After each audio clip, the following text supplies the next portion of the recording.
66% of your party members want to stay inside the single market. Will you listen to them? Of course, I will listen to them. What I would say is that the important priority is to ensure that we have a tariff-free trade access to the European market. Half of all our trade is with Europe. I would also say that we need to look very carefully at the terms of any trade relationship, because at the moment we're part of the single market, obviously. That has within it restrictions on state aid and state spending. That has pressures on it through the European Union to privatise rail, for example, and other services. I think we have to be quite careful about the powers we need as national governments. Now, you've said in the past we can't be members of the single market because that's part of the EU and we are leaving the EU. But from what you say, you want to be absolutely close to the single market. There's a big choice in front of the country. Do we stay inside the force field, the magnetic field of the EU? Do we stay close to the single market and maximise our trade with that and accept what that means? Or do we turn outside to America? And that is a big choice about everything in politics. Indeed. I like the point you're making about the force field. I don't want us to become some kind of offshore tax haven on the shores of Europe. I don't want us to do some sweetheart deal with Donald Trump, which means that you lower environmental, consumer and working conditions in the USA, then you lower them in Britain in order to meet the USA, and they go down further and further, race to the bottom. Very bad.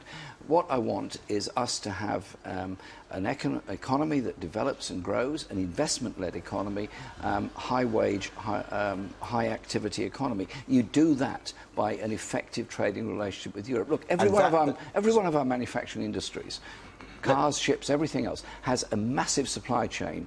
Food industry, food processing industry, all across Europe. You can't cut that off and break it. But to preserve that and ensure that it carries on reasonably friction-free, that means making sure that our regulations and our rules are very, very close indeed to those of the EU for a long period to come. It probably means virtually free access to EU citizens coming into this country and ours to there, and it may even mean paying a little bit in and accepting some of the rulings of the European Court of Justice. We made it very clear throughout the referendum campaign and through the general election campaign that we wanted to protect consumer, workers and environmental conditions. We want, after Brexit, to be part of a number of European agencies, because it's important to have that.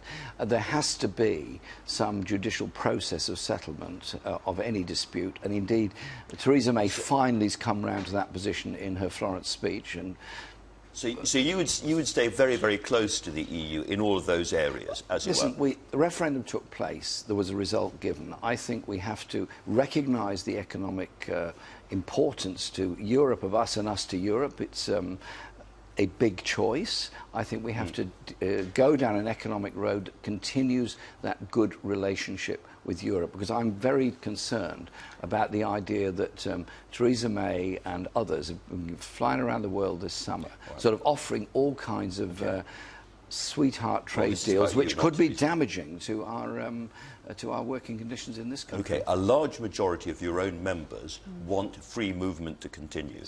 Do you agree with them? I understand what they're saying. I understand the point. Do you agree with them? Well, I understand the points they're making, and I understand the importance of workers moving from one place to the other. What I also understand is that there is an abuse of free movement by some employers who have grotesquely exploited some very low-paid workers. That has to stop. But we have to recognise that in the future we're going to need people to work in Europe, and people from Europe are going to need to work here. There's going to be a lot of movement. You say that the Prime Minister's not clear. You seem even less clear yourself as to whether most people, after we leave the EU, will have free access to this country or not. I understand the point about workers, but what about everybody else? What, from outside of Europe? No, inside Europe. Well, inside of Europe, a lot of people are going to come and work here, and a lot of people from Britain are going to go and work there. There has to be an agreement on it and how it's achieved. Listen, go to any Airbus office. Go to any Rolls-Royce place, go to any of those places. There are engineers coming from Europe on a daily basis and going back. All of that happens all the time. You can't stop that, and you shouldn't stop that.